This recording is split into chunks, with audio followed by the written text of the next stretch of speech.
Je na tomhle kanále vůbec ještě někdo? Dobrý den, dámy a pánové, mé jméno je Happy a vítám vás po roce a půl zhruba u nového videa.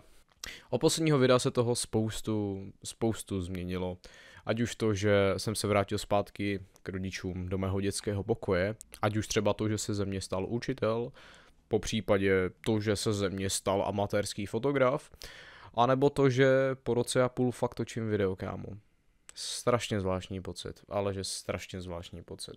Jak asi spoustu z vás ví, na tomhle kanále jsem začal z Black Hole, pak jsem začal streamovat Minecraft, dělal jsem tady různé pokusy, co se videí týče, ať už to byly nějaké Minecraft streamy, Minecraft let's playe, rádoby vlogy, rádoby motivační videa, Goose Duck, Among Us, prostě spoustu videí a byl to takový kanálový myšmaš a sám jsem vlastně nevěděl, jakou cestou se chci ubírat.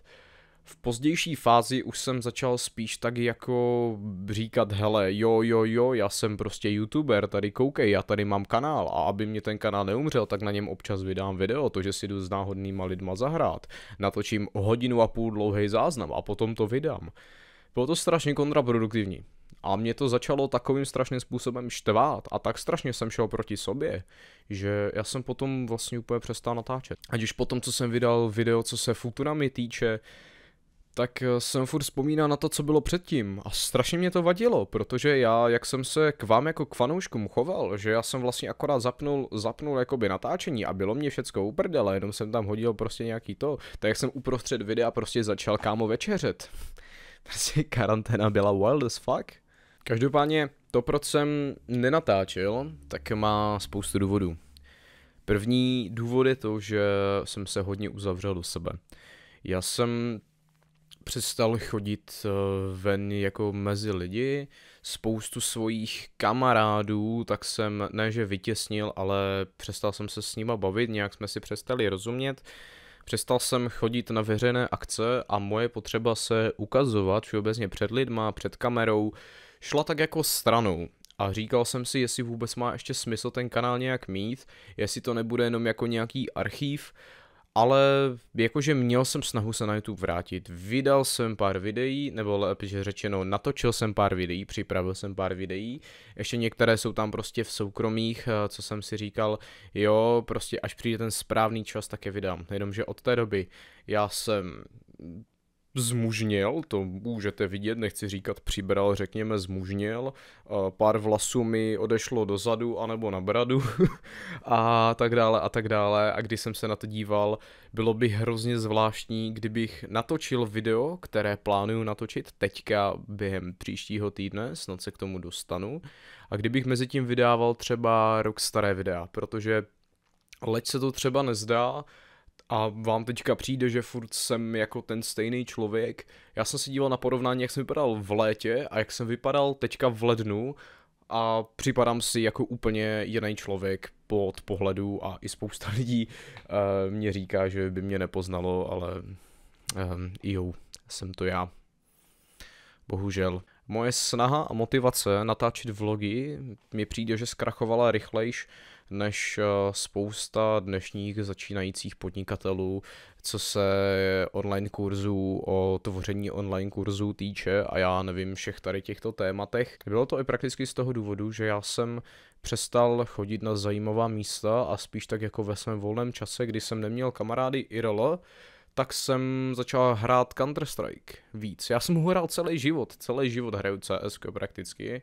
Přestal jsem hrát Minecraft nějakým způsobem tím, jak tam byly nové a nové updaty, spousta serverů skončilo, lidí už to tolik nezajímá, Among Us umřelo, Goose Duck pomalu umírá, tak já jsem začal hrát CS. A začal jsem ho hrávat víc, začal jsem ho hrávat každý víkend, a prostě začal jsem se v tom zdokonalovat, pak jednu dobu hodně jsem hrál CS vlastně při každé příležitosti, kdy jsem mohl. I na internátu jsem se s tom snažil zlepšovat, ale na tom mém starém noťasu, který už teda daj mu pán Bůh nebes a bohužel mezi námi není, tak jsem se na něm snažil zdokonalovat a řekl jsem si, jo kámo, Prostě hraju to líp, než jsem to hrával, už bych si troufl mít i nějaký rank, což se mi potom jako poštěstilo, že jenom to, jak jsem byl předtím jako v uvozovkách nějaký mladý talent ve 13 letech, kdy jsem prostě hrával na nějaké úrovni Legendary Eagle Master a potom jsem na to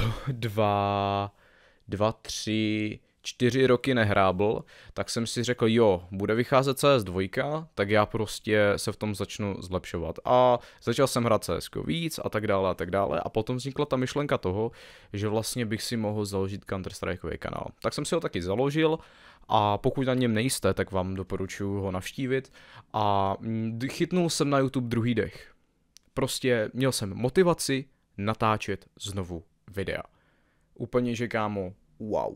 A teďka si říkám, založil jsem si nový kanál, první video, které jsem tam vydal, vybuchlo úplně neskutečným způsobem, za 2 dny 1500 zhlédnutí, kámo, prostě nechápal jsem.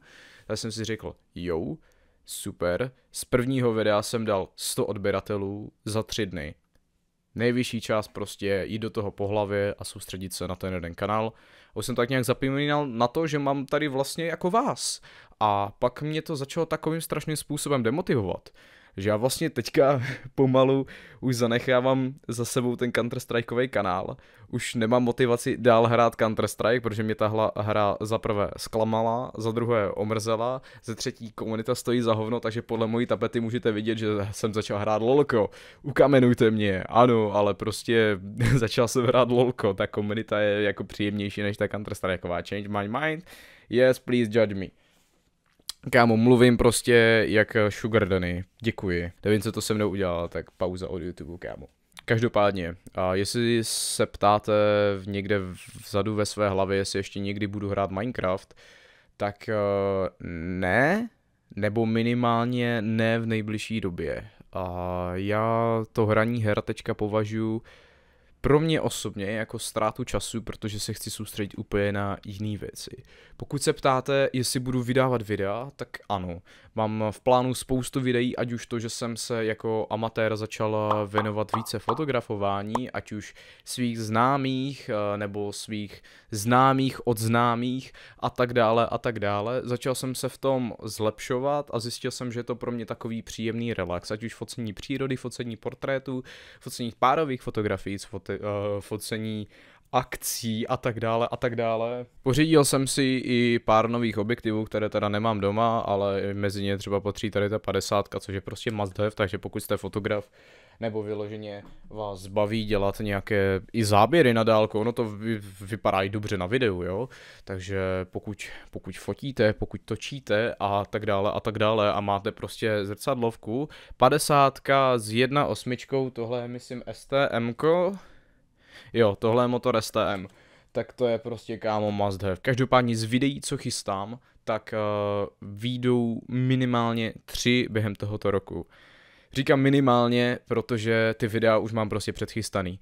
Ale tak jak jsem prostě říkal, mám spoustu soukromých videí a když si porovnáte mě před rokem, mě před 2 lety, mě před 3 lety a mě teď, tak jsou to 4 prostě rozdílní lidi, no i když tam ty 2, 3, 4 roky zpátky je to tam dost podobný, ale teďka prostě jsem absolutně jiný člověk. Hej kámo, bude mi letos 21, vole, prostě jsem starý dement.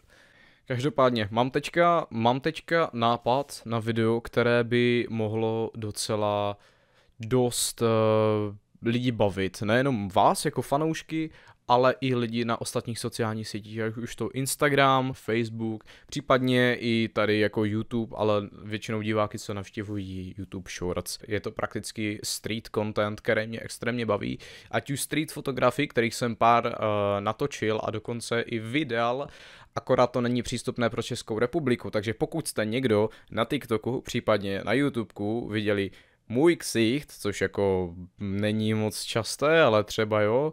A pokud jste viděli záběry z České republiky, převážně z Jižní Moravy, jak fotografuju auta, jak fotografuju lidi na ulici a tak dále, tak a jsou to záběry, že jo, z bodycamu, tak ahoj, zdraví vás autor těchto videí, které nejsou dostupné v České republice. Byl to záměr. Každopádně, je tohle oznámení toho, že se vracím na YouTube? Ano i ne. Já jsem z toho YouTubeka zmizel za tím, že chci na sobě pracovat. A udělal jsem na sobě, jako na člověku, ne úplně teda na mé fyzické stránce, ale spíše na té psychické, tak jsem udělal spoustu věcí.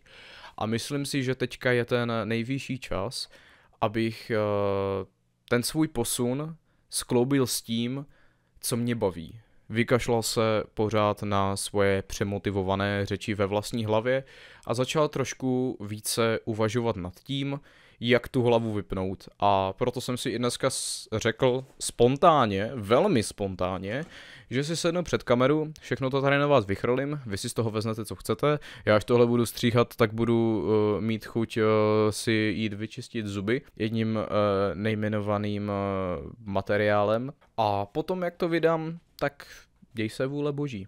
Což znamená, dámy a pánové, mé jméno je Honza Hrouda. Tohle video teda znamená jenom jednu jedinou věc. Dámy a pánové, mé jméno je Happy a Daddy is back.